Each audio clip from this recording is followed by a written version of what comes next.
5:58 now. Welcome back to Up with KREM. Great to have you with us here this morning.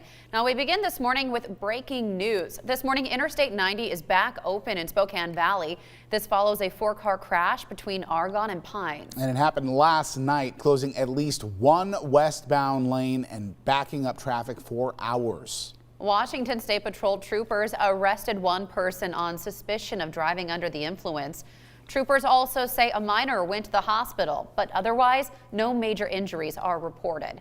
And again, Interstate 90 is now back open. Also breaking news this morning, Snoqualmie Pass is closed after several collisions blocked the pass. Take a look at the video posted to Twitter from a driver who ran into the pass last night. This just happened. Driving down. Oh, there's a truck. Jackknifed. We're stuck. Here's a car that ran into a barrier, that ran into the truck. Oh, I wonder how long we're going to be stuck up here for. Now we're going to give you a live look at the pass now compared to that video from last night. We can see that right now we're getting a bit of a rain and snow mix along the pass. Traction tires and chains are required today. Excuse me. Oversized vehicles are prohibited. Crews have estimated that the reopening happened at about 3 a.m. this morning, but the crash happened at about 11 p.m., meaning many people that were traveling behind that crash were stuck for hours. And of course, this is just another reminder for you that this time of the year is risky to be traveling on those passes. Make sure you check your conditions before you head out and expect delays. We also want to take a look at passes around the region this morning. Traction tires and chains are required right now on Stevens Pass. Oversized vehicles, though, are prohibited. And right now, those same rules apply to White Pass. Now, moving east, you can watch for slick conditions on Lookout Pass, but they do say there is some snow on the roads. And the Idaho Transportation Department is warning of gusty conditions as well. It also warns of rain and snow on 4th of July Pass. However, right now, there are no restrictions on those Idaho passes. Well, Avista worked through the night to restore power to hundreds of customers. Right now, about 700 homes are without power. Last night, that number was about 2,000. Now, those outages this morning are scattered throughout the Palouse and rural Idaho. Overnight, again, crews restored about 1,000 power to 1,000 homes near Northport. You can check out Avista's outage map for updates. Kootenai Power, meanwhile, says in a Facebook post that the wind this morning is causing weather-related outages. And now nearly 3,000 people are without power in the Athol, Garwood, Bayview, and Twin Lakes areas. As you take a look at your screen right now, you can see what their outage map looks like right now this morning. Power is expected to be restored at 8 a.m. Of course, a lot to talk about this morning as that weather situation continues to develop all morning long.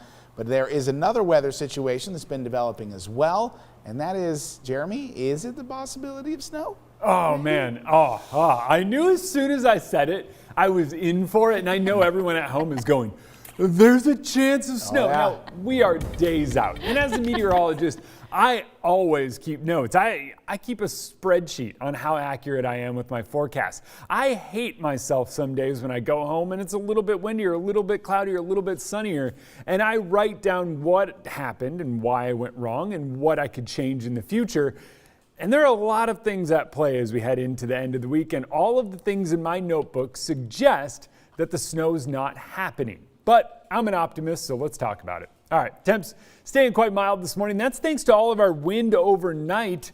That wind will eventually die down here in the next couple of hours. Expect wind gusts to taper off. We are still seeing them up around 30 miles per hour. It was up near 40 miles per hour overnight.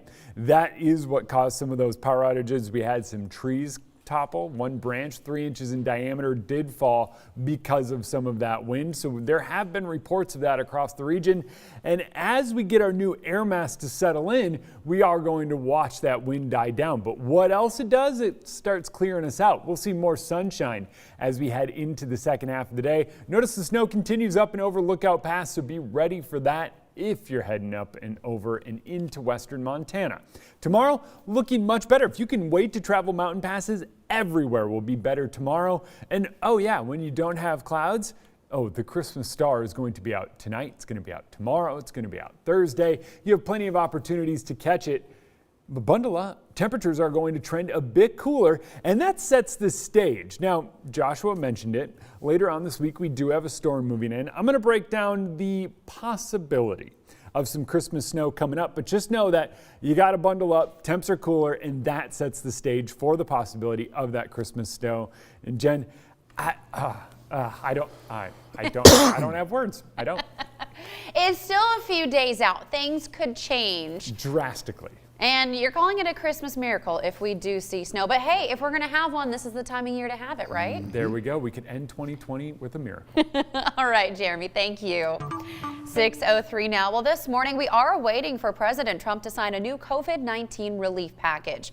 Last night, Congress passed the $900 billion deal. And the bipartisan measure includes a $600 direct stimulus payment to many Americans, along with $300 per week in federal unemployment benefits. None of us think any of this legislation is perfect, but a big bipartisan majority of us recognize the incredible amount of good it will do when we send it to the president's desk. Now we're going to take a live look at the U.S. Capitol building right now, as stimulus checks will go to individuals who make less than $75,000 per year or couples making less than $150,000. They will also get $600 for each of their dependents, and the price tag of the COVID relief bill is about half of what Congress passed back in March. Democrats say that they will look to deliver more when President-elect Joe Biden takes office. So this morning, we want to know, is $600 enough?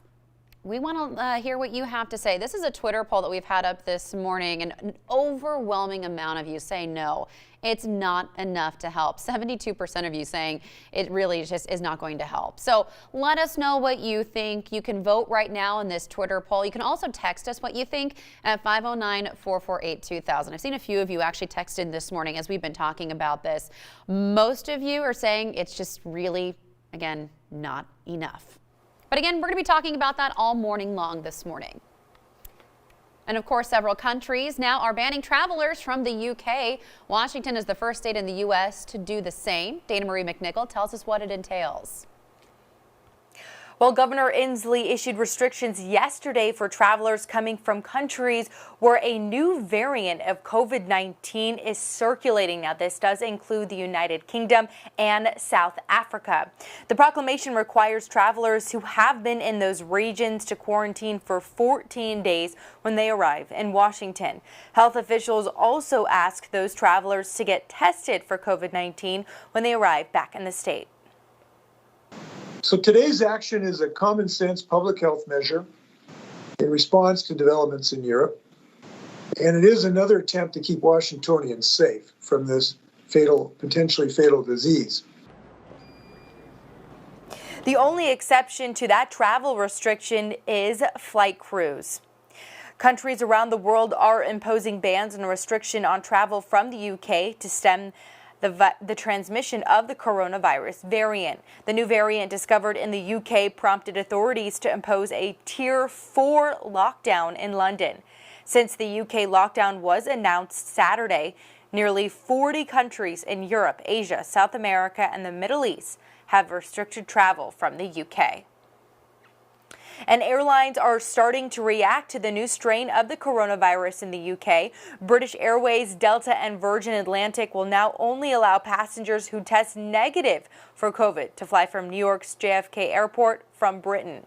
This comes after New York governor asked airlines to voluntarily screen passengers. And health experts across the country have said there is no need to worry about the new strain of the COVID-19 virus. The World Health Organization said there is zero evidence that there is any increase in severity. And Pfizer said in a statement its vaccine has been tested to protect against multiple mutant strains.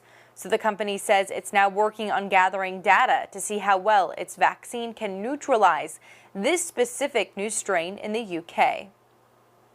And today, Dr. Anthony Fauci and other health advisors are set to get the COVID-19 vaccine. The director of the National Institute of Allergy and Infectious Disease will be administered the Moderna COVID-19 vaccine in public, along with the Secretary of Health and Human Services. Now this morning, the FBI is warning about rising numbers of COVID-19 vaccine scams. There are some that say you can have early access to a vaccine for a fee though. But beware, these are fake.